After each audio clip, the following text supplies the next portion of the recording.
Bismillahirrahmanirrahim. Assalamualaikum warahmatullahi wabarakatuh. Selamat pagi dan salam sejahtera untuk kita semua, terkhusus kepada Nanda yang ada di kelas 10 Madrasah Aliyah yang saat ini sedang mengikuti pembelajaran daring atau dalam jaringan atau dari rumah. Hari ini kita masuk ke bab 4, yaitu materi haji dan umroh. Yang akan kita bahas pada pertemuan hari ini yaitu bagaimana haji dan ketentuannya. Yang pertama, pengertian haji. Istilah haji berasal dari kata hajja yang artinya bersiarah, bermaksud menyengaja menuju ke tempat tertentu yang diagungkan. Sedangkan menurut istilah, haji adalah menyengaja mengunjungi Ka'bah untuk mengerjakan ibadah yang meliputi tawaf, sa'i, wukuf, dan ibadah-ibadah lainnya untuk memenuhi perintah Allah dan mengharap keridhaannya dalam waktu yang telah ditentukan. Kemudian hukum haji.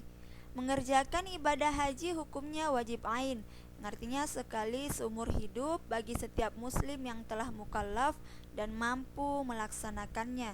Sebagaimana firman Allah dalam Quran Surah Ali Imran ayat 97, yang artinya mengerjakan haji adalah kewajiban manusia terhadap Allah, yaitu bagi orang yang sanggup mengadakan perjalanan ke Baitullah.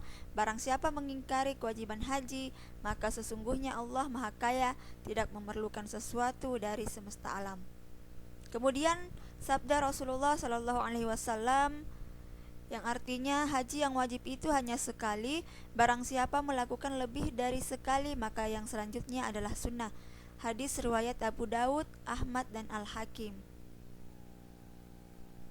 Kemudian syarat-syarat wajib haji. Yang pertama, beragama Islam. Maka dari itu tidak wajib dan tidak sah bagi orang non-muslim. Kemudian yang kedua, berakal. Tidak wajib haji bagi orang gila dan orang bodoh. Kemudian balik, yaitu tidak wajib haji bagi anak-anak. Kalau anak-anak mengerjakannya, hajinya sah sebagai amal sunnah. Kalau sudah cukup umur atau dewasa, wajib melaksanakannya kembali jika dia mampu. Kemudian yang keempat, yaitu merdeka. Tidak wajib haji bagi budak atau hamba sahaya. Kalau budak mengerjakannya, hajinya sah. Apabila telah merdeka, wajib melaksanakannya kembali. Kemudian syarat yang kelima yaitu kuasa atau mampu. Tidak wajib bagi orang yang tidak mampu, baik mampu harta, kesehatan, maupun aman dalam perjalanan. Kemudian rukun haji. Rukun haji merupakan beberapa amalan yang harus dikerjakan dalam ibadah haji dan tidak bisa diganti dengan bayar denda bila meninggalkannya. Berarti hajinya batal dan harus mengulangi dari awal di tahun berikutnya apabila tidak memenuhi rukun haji tersebut. Di antara rukun haji yang pertama adalah ihram. Ihram yaitu berniat memulai mengerjakan ibadah haji atau umroh, yang merupakan pekerjaan pertama sebagaimana takbiratul ihram dalam salat. Ihram wajib dimulai sesuai mikotnya, baik mikot zamani maupun makani, dengan syarat-syarat tertentu yang akan dijelaskan kemudian.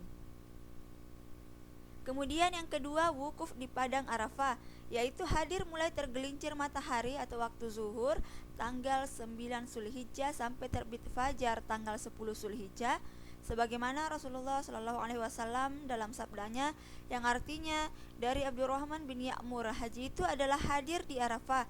Barang siapa hadir pada malam 10 sebelum terbit fajar, sesungguhnya dia telah dapat waktu yang sah. Kemudian rukun yang ketiga yaitu tawaf. Rukun ini disebut tawaf ifadah, yaitu mengelilingi Ka'bah 7 kali putaran dimulai dan diakhiri di Hajar Aswad. Dilakukan pada hari raya Nahar sampai berakhir hari Tasyrik. Macam-macam tawaf, diantaranya yang pertama yaitu tawaf kudum, yaitu tawaf yang dilakukan saat sampai di Mekah sebagaimana sholat tahiyatul masjid. Kemudian tawaf ifadah, yaitu tawaf rukun haji. Kemudian tawaf wada, yaitu tawaf yang dilakukan ketika akan meninggalkan Mekah. Kemudian 4, tawaf tahallul, yaitu tawaf penghalalan muharramat ihram atau hal-hal yang haram. Kemudian tawaf nadar atau tawaf yang dinazarkan. Kemudian yang keenam, tawaf sunnah. Kemudian rukun yang keempat yaitu sa'i. Sa'i artinya berlari-lari kecil antara bukit Safa dan Marwah. Syarat-syarat untuk melakukan sa'i yaitu dilakukan setelah tawaf ifadah maupun tawaf kudum. Kemudian dimulai dari Bukit Safa dan diakhiri di Bukit Marwah. Dilakukan 7 kali perjalanan. Dari Safa ke Marwah dihitung sekali, dan dari Marwah ke Safa dihitung sekali perjalanan pula. Adapun di antara sunnah sa'i yaitu yang pertama berjalan biasa di antara Safa dan Marwah kecuali ketika melewati 2 tiang atau pilar dengan lampu hijau, sunnah berlari-lari kecil bagi pria. Kemudian yang kedua memperbanyak bacaan kalimat tauhid, takbir dan doa ketika berada di atas bukit Safa dan Marwah dengan cara menghadap ke arah Ka'bah. Kemudian membaca doa di sepanjang perjalanan Syafah Marwah, dan ketika sampai di antara pilar hijau kemudian membaca doa, ya Allah mohon ampun, kasihanilah dan berilah petunjuk jalan yang lurus. Kemudian rukun yang kelima yaitu tahallul, yaitu mencukur atau menggunting rambut, sekurang-kurangnya menggunting 3 helai rambut. Kemudian rukun yang keenam yaitu tertib, yaitu mendahulukan yang semestinya dahulu dari rukun-rukun di atas atau kelima rukun yang di atas. Kemudian wajib haji. Wajib haji merupakan amalan-amalan dalam ibadah haji yang wajib dikerjakan, tetapi sahnya haji tidak tergantung kepadanya. Jika ia ditinggalkan, hajinya tetap sah dengan cara menggantinya dengan dam atau membayar denda. Wajib haji ada 7, yaitu berihram sesuai mikotnya, kemudian bermalam di Musdalifah, yang ketiga bermalam di Mina, yang keempat melontar jumrah Aqabah, kemudian melontar jumrah ula, wusta dan Aqabah. Kemudian yang keenam menjauhkan diri dari muharramat ihram, dan yang ketujuh adalah tawaf wada. Kemudian selanjutnya mikot haji. Mikot artinya waktu dan dapat juga berarti tempat. Maksudnya waktu dan tempat yang ditentukan untuk mengerjakan ibadah haji. Mikot ada 2, yaitu mikot samani dan mikot makani. Mikot samani adalah waktu sahnya diselenggarakan pekerjaan-pekerjaan haji. Orang yang melaksanakan ibadah haji harus melaksanakannya pada waktu-waktu yang telah ditentukan, tidak dapat dikerjakan pada sembarang waktu, sebagaimana firman Allah dalam Quran Surah Al-Baqarah ayat 197 yang artinya musim haji adalah beberapa bulan yang dimaklumi.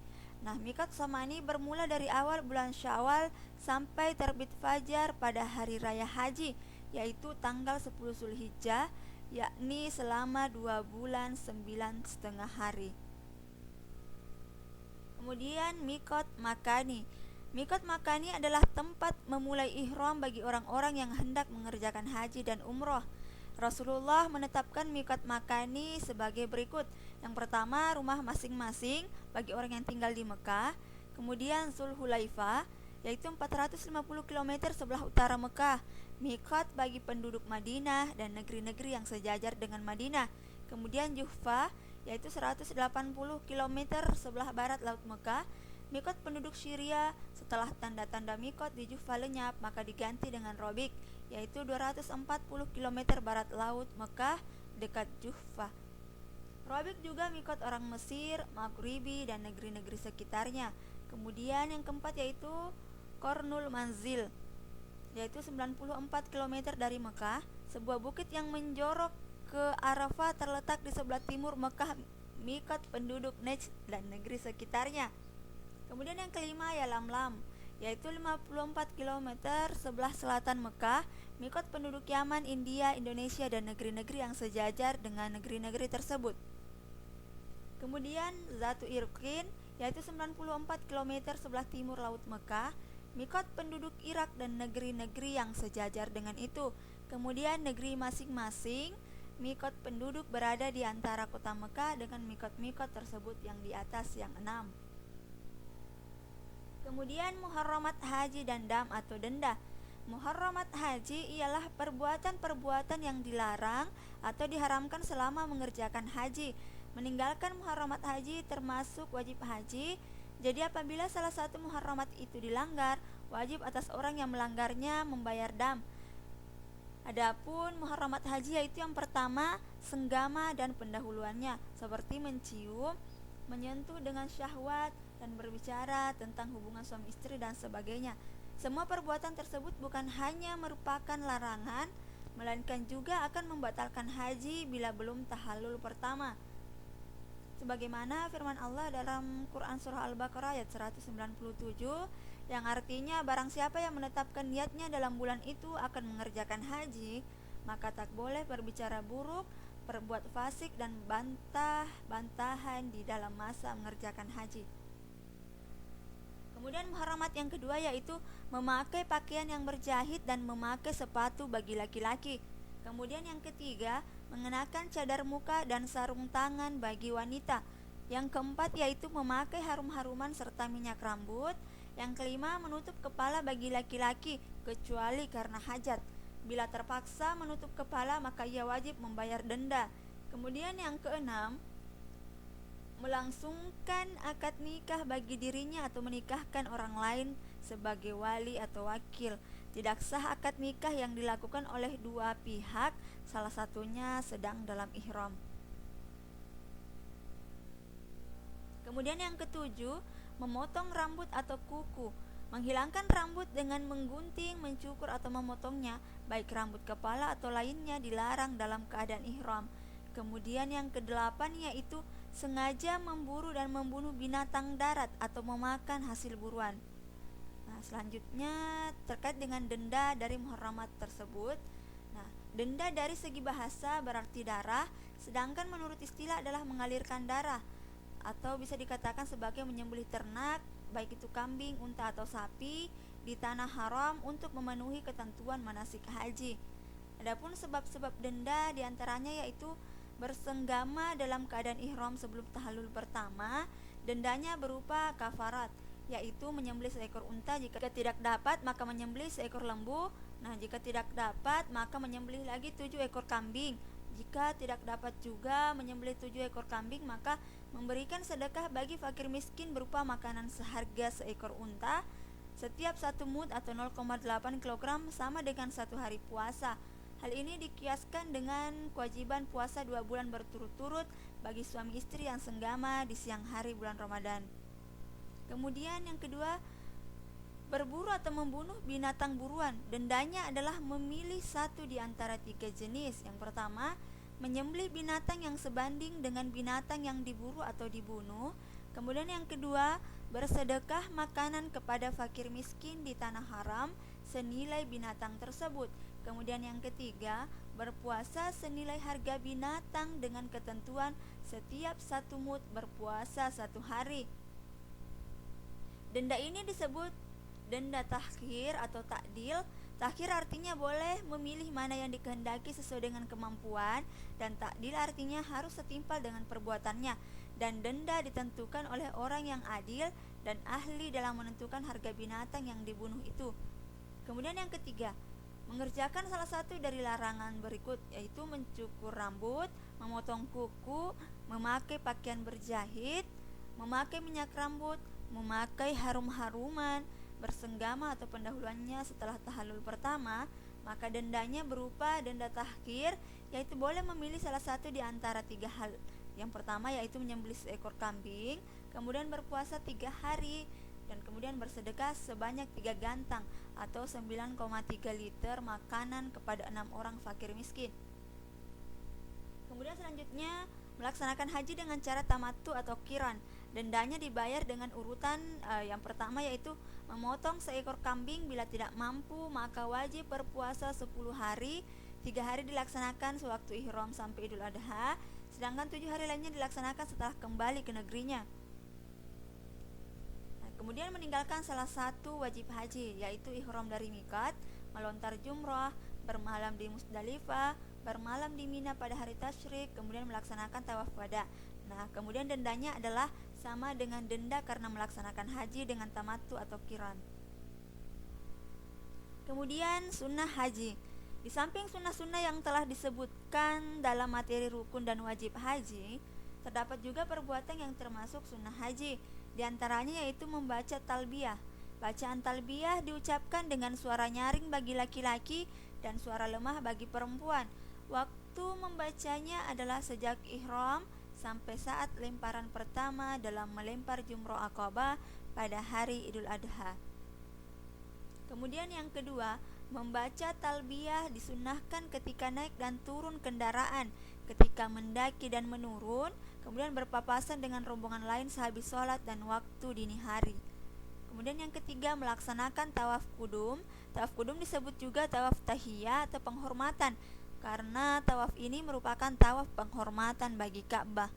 Kemudian membaca sholawat dan doa sesudah bacaan talbiyah. Kemudian macam-macam manasik haji. Yang pertama ada haji ifrad. Haji ifrad berarti mengerjakan haji dan umroh dengan cara ifrad, atau mengerjakan haji dan umroh dengan cara mendahulukan haji daripada umroh, dan keduanya dilaksanakan secara terpisah. Kemudian yang kedua yaitu haji tamattu. Haji tamattu artinya mengerjakan haji dan umroh dengan mendahulukan umroh daripada haji, dan umroh dilakukan pada musim haji. Kemudian haji qiran. Haji qiran yaitu mengerjakan haji dan umroh sekaligus, jadi amalannya satu, tetapi dengan dua niat, yaitu niat haji dan niat umroh. Dengan demikian, urutan pelaksanaan qiran pada dasarnya tidak berbeda dengan haji ifrad. Nah, baiklah, itulah tadi materi tentang haji dan ketentuannya. Apabila ada hal yang kurang difahami, silahkan dipertanyakan pada guru yang mengajarkan mata pelajaran fikih. Lebih dan kurangnya mohon dimaafkan. Assalamualaikum warahmatullahi wabarakatuh.